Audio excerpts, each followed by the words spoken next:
Enough of this nonsense. Let's do some quick hits instead.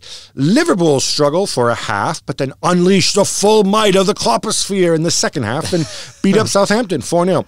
Jules, they're 22 points clear. Nobody has ever been this far ahead in the history, not just of the Premier League, but of the entire English top flight, because, of course, football did not begin in 1992. Yes, you're right. And again, I know we repeat the same thing again and again, or very often at least. Even when they don't play well, they find a way.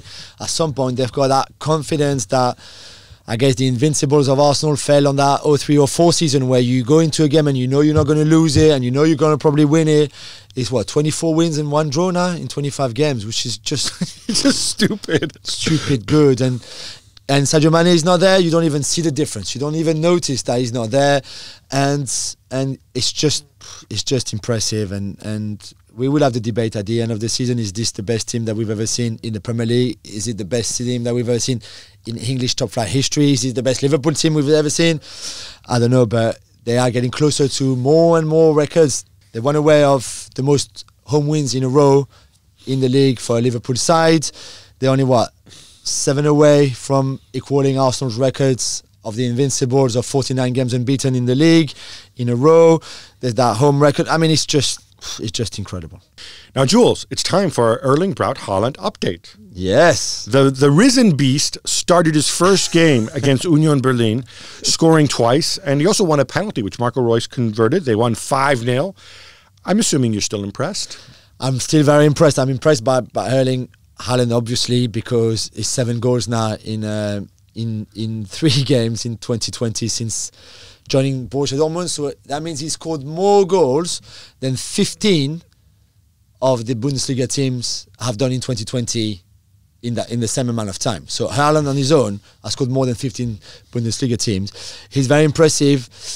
They won 5-0. It was easy for them. Jadon Sancho was, again, outstanding, and I think he reached 25 goals, which is the first player under the age of 20 to do that, or something like that. Or so He's the youngest player ever to reach 25 goals in the history of the Bundesliga. Yeah.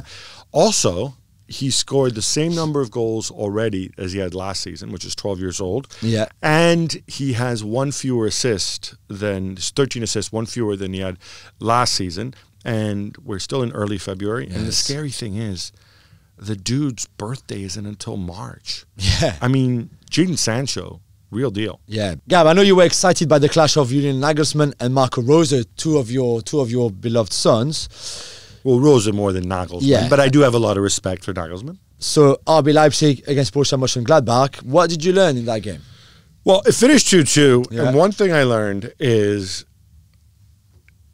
and I think this is the difference between really, and I'm going to state the obvious sometimes, but sometimes you are reminded of the obvious. Yeah.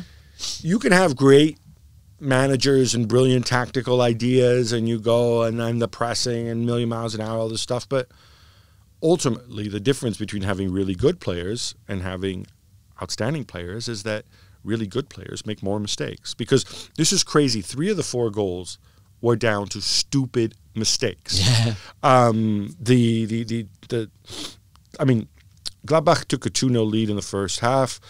One of them was Leipzig screwing up, playing out for the back, and another one, which they get caught at times, and I think Spurs fans would always happens when you play for the back. The other one, Dayot Upamecano, who I think is unbelievable. Thank you. I want to make the comparison with Koulibaly, which I know is going to seem like, and it's not just because they're very tall and very athletic, but they're also really, really smart. Yeah. And they have such personality. And I guarantee you Koulibaly wasn't playing at this level when he was Upamecano's age. But anyway, he got skinned, and that led to that. Then the goal where Leipzig pulled it back, it was so weird. The Jan Sommer, the goalkeeper, he goes out to catch a high ball. He's jumping over his own defender. Somehow he manages to do it was like a wrestling move. He manages to go and go head over heels in the air, drops the ball through the defender's legs. I mean, unbelievable. In the end, it was 2-2 because Christopher Nkunku, who PSG fans may soon remember, is the one who got away. The one who got away, indeed. Yeah, he had a scorcher at the end to make it 2-2. Look, I'm still hoping Leipzig can win. I'm waiting for the Dani Olmo effect. I think they were my pick to win the Bundesliga. I will stick with that. But obviously you were reminded that these stupid mistakes that you can iron out of your game will cost you over time. Yeah.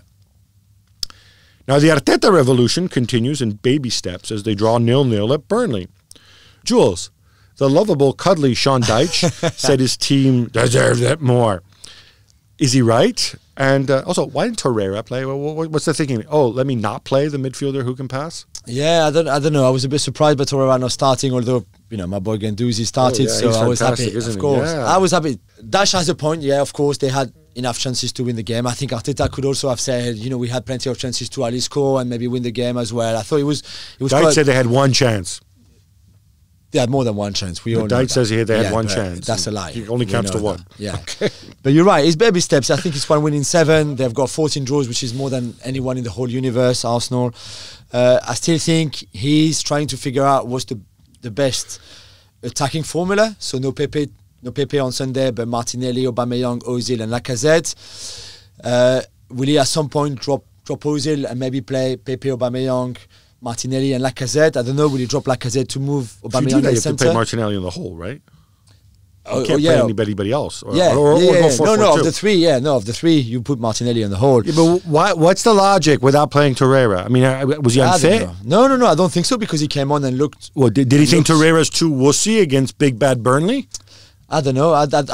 I really wonder why that call. And Torreira has been the best player since Mikel Arteta took over Arsenal. So this one I thought was a bit baffling.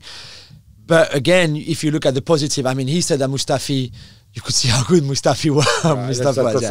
Let's not go there. But once you mentioned the positive, it's no goal conceded. It's a draw at Burnley. I don't know. You have to move on, I guess. But mid-table Mikel. Bruno Fernandes made his long-awaited debut in English football for Manchester United, but they were held at home by Wolves 0-0. Solskjaer said it's tough to play Wolves. Woodward wasn't there. The fans are none the happier. But hey, Odion Ighalo is on his way from China. Gab, cheer us up.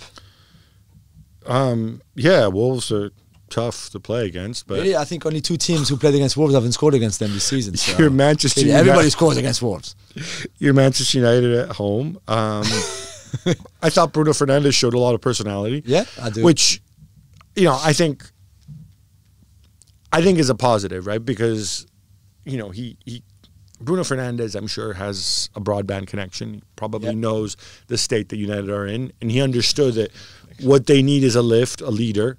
And he came in and he said, "I'm going to provide that. I'm going to do my best. I'm not going to be afraid of looking stupid." When one of his finishes, he totally shanked, as I recall. The other ones, he's aware of the people around him. There's only so much you can do. He's aware that he's got guys around him where if he gives them the ball, he's never getting it back. He's aware that, he's got Juan Mata there, who's a good player, but obviously he's not going to cover the ground. So I'm less concerned with that.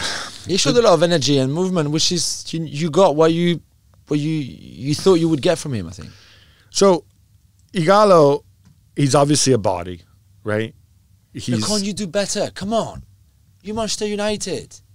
Than the top scorer in the African Cup of Nations? 5 goals. That's pretty good, right? Okay. You sound like if he was their only target and they did well to get the target. No, he was not their only target. So they wanted, 5 strikers or 10 strikers before him. Don't tell me they just needed a body. Who were they linked to?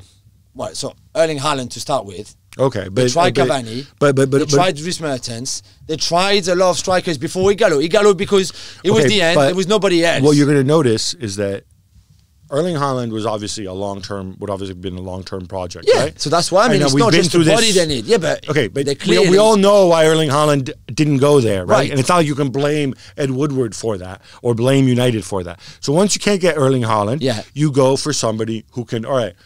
Who is somebody who can have a little bit of an impact and take some minutes away from Marcus Rashford so he doesn't run himself into the ground and get hurt, which is exactly what happened, right? And so at that point, so you go for Cavani. But you're not going to give him 6 months. So clearly Cavani was at least a 2.5-year deal. Exactly. Same with Dries Mertens. So the minute they find that out... It's not just the body they need. So the minute they find that out with Cavani, they say, all right, well, that's fine. Cavani, maybe we would have given him another year. But we weren't going to be stupid and give him Alexis Sanchez money. Dries Mertens obviously is like, hey, if I'm going to leave Naples with the great food and the Gulf of Naples and the views and whatever, Now, I'd rather be a free agent in 6 months' time than be an old guy at a team like Manchester United who've already made it clear that they want to go with youth. So he turns them down. At that point, you take this dude for 6 months. I mean, I don't look. It's not like they signed Robin van Persie, right? But he's a guy. Like a Kevin Prince Boateng Barcelona kind of move, right? Oh, come on now. He's a guy who's there, who can play. And who hasn't played since the 3rd of December, Gab. He hasn't even trained. They did that by email. He's going to come in the country and then like... Right. Well, there was another story which Freddie's reminding us of. They also tried for Josh King, which... Sure. Okay, apart from the fact that he has Manchester United DNA, this one was just weird to me. Also because he's played on the wing most of the season as well. Yeah. And he's just like a big, tall, strong dude who runs into people. I mean, between Ighalo and King, yes, you go with Ighalo, yeah? Especially if Bournemouth are going to quote you 50 million or something. Yeah, that's what I was going to say. I wonder how much United offer and how much the counter offer was from Bournemouth. Barcelona are back to winning ways, beating Levante 2-1 as the kid Ansu Fati bags 2 goals. Jules, signs of progress for my buddy and chess enthusiast, Quique Setien. I think so, Gab. I think so. They conceded late in the goal, and there was the big save as well from Ter Stegen, which isn't good. Yeah, which isn't good after the hour, I think. But I thought for the first hour they really were fantastic. I think they were helped by the fact that Levante played such a high line and didn't really sit deep at all, and so there was space. And as we saw on the first goal, with an incredible assist by Leo Messi for the first Ansu Fati goal. And they mixed it up, right? That was nice. And none of this little death by possession. Boom, let's go vertical, and somebody run onto it. True. Messi's got that. Exactly, he got that. I think again, like they did in midweek in the Copa del Rey, to go back to a back 4, I think was the wise things to do from Setien. Like we explained with Sid last week, I think it was. Yes. Maybe he went too early with his back 3 and changed it completely. Needless overcomplication. Yeah. Whereas I think going back to that 4-3-3. He put the right French centre back in. yeah. Because why drop Langlais for Umtiti? I know. And people say, but Umtiti's better on the ball. No, he's not. No, he's not. Umtiti, I mean, very good player before his knee injury. Yeah. But Langlais not been Barcelona's problem. No, definitely. So a lot of improvement, and which is really good. And I think Quique Setien needed it as well, especially after that Valencia defeat. Now the 2 wins, the one in the Copa in midweek and the one last weekend, very good for the confidence. And you could clearly see, like you said, that verticality, and that already you could see a bit of his touch. Then again, it's Levante. Yeah, it's only Levante. 1 point. No, you're right, 6, but they have a very good keeper. It was, there's... Yeah.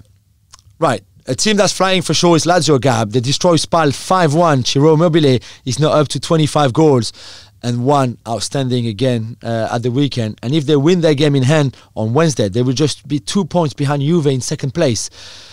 When they're supposed to fall away, Gab, at some point? Yes, they were supposed to, and for whatever reason, still they rise. I feel like reciting the Maya Angelou poem here. It's Spal. It was Spal again, right?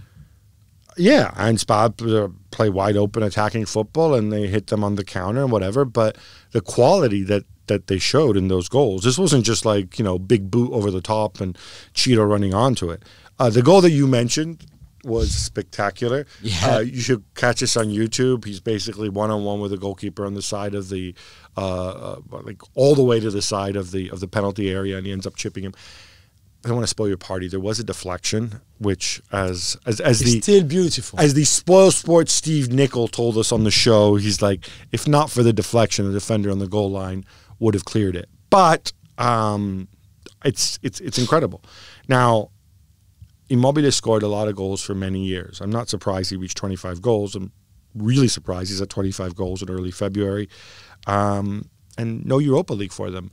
Yeah. So I'm a revise my opinion, because when facts change, opinions change. I like that. That's a sign of a humble man, good man. It's a legit 3-way race. Yeah. And if their game is against Verona, I think, who are pretty tough, but if they got this, then I think all bets are off.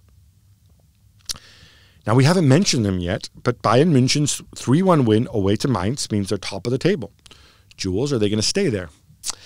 That's a good point, Gab. They're 1 point clear of RB Leipzig, and guess who they play next weekend? RB Leipzig. Rasenballsport Leipzig. Yeah, exactly. At home as well, which is going to be an incredible game on that Saturday next weekend. It was again, they started the game so well.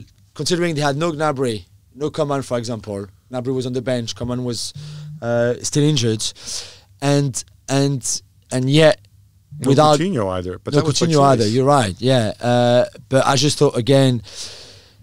They did really well. They played so well, especially in the first half, I thought, and they were very much in control of that game. I expect a much bigger test, obviously, against RB Leipzig next weekend, and that's going to be a fascinating game. But it looks like when they go on top like this and when it's so much under control and have so much momentum, that it would be really hard to catch them, even if the gap is just 1 point right now. I see no scenario at this stage where Bayern renew Coutinho's loan for next season or buy him outright. He's going back. But you know what? He might actually be happy with Kike Setien. He sounds to be. He strikes me more as a Setienologist than a flickologist. Where would you play him, though, in that team? In the Barca team with Setien, where would you play him? Who are you playing? You play him midfield. Aye. Come on. Coutinho, De Jong. That's one for whatever. But can we shout out to Thomas Muller, der Raumdeuter? It looked like he was done. Finito. I know. Schluss. Fertig. Okay. Remember? Yeah. And he's now got like 6 goals in his last 9 games, something stupid like that. Okay. He's pressing, he's energetic, he's keeping Coutinho out of the side. Yeah. Let's see next week. Then let's see against Chelsea in the big games, the one that really matter. Juventus, of course, are still top of Serie A, beating Fiorentina, who really, really don't like them. 3-0. Cristiano Ronaldo gets 2 goals. I think it's something like he scored in 11 of his last 12 games. And 9 games in a row now, which he beats the records of David Trezeguet, or equal the records of David Trezeguet back in 2005, who scored in 9 games in a row in Serie A. I don't know. I'm less of a Ronaldo obsessive than you are. But 2 pens. The first one is logically given for handball. The second one, not so sure. Betancourt like running into the defender more than anything else, and then De Ligt with the. You know what Ali Moreno said on the show last night, which is perfect. Is he said, and of course Alejandro Moreno. And he's very proud of this. He owns it. Right. He talks about the Moreno Academy of Diving. He's like, this is exactly what I used to do. You get into the box, and the defender's at an angle, and you just run into him, and they'll always give a penalty. Yeah, that was that. And Cristiano scored the 2 pens on the same side as well. But what was more importantly maybe is the reaction of the Fiorentina owner, wasn't he, after the game? It said the Fiorentina owner Rocco Commisso, who of course also owns the New York Cosmos, not happy at all. Now, it's a weird one because he hadn't spoken about officiating in the 7 months since he's owned the club. Yeah. But he came out and he said some really, really serious things. He said that the officiating was shameful and disgusting, and that Juve doesn't need any more gifts and favors. And he alluded to Juve's revenue and their power. Now, look, there's obviously historical context to this. There's the fact that I think Fiorentina hates Juventus and their fans hate Juve more than any other club, which is saying a lot in Serie A. There's obviously the history and the rumors that have surrounded Juventus over the years, the rumors and also the Calciopoli scandal, which is a fact with them going down. This didn't really sit well with me, though, because I didn't think this was the time to do it. You want to go out and you want to complain over the referees and send a message, you do it after a close-fought game. Juventus dominated this game. Yeah. And, look, the second one could have been given, could have not been given. That wouldn't have changed anything, right? I don't think so, because they wiped the floor with Fiorentina. Yeah. And this idea that we need to go out, we need respect, blah, blah, blah, it's very sort of old-school Italian president thing, which makes sense because Rocco Commisso is old and he went to school. But it was just the wrong thing to say. It was the wrong time, I think. Well, and finally, no Ibra, no party. Milan are held at home by Verona 1-1. But some guy called Maldini came on as a substitute. Yeah, so first of all, I got to say this. Stock answers like, oh, look, Ibrahimovic isn't there, so Milan can't win. Yeah, Ibrahimovic wasn't there. The great man had the flu. Even Scandinavian gods occasionally. Even lions have man's flu, exactly. Get the man flu. I think the real problem, the other just as important, was the fact that Ismail Benacer wasn't there. Yeah. When Benacer isn't there, the midfield doesn't work, and they don't create chances, and whatever. On the Maldini thing, I'm going to speak about this now, and then I will not mention this guy again until he does something newsworthy and noteworthy, because it's not fair, just because of his last name, to go and put more pressure on him. But his name is Daniel Maldini. Yeah. His grandfather captained Milan and captained Italy and won a European Cup. Now, of course, would be the legendary Cesare Maldini. His dad was a fairly useful footballer as well, who won a whole gaggle of European Cups and also captained Milan and also captained Italy. Yeah. And now this guy's 18 years old. He's it's funny because Paolo Maldini has another son, Christian, who was a defender.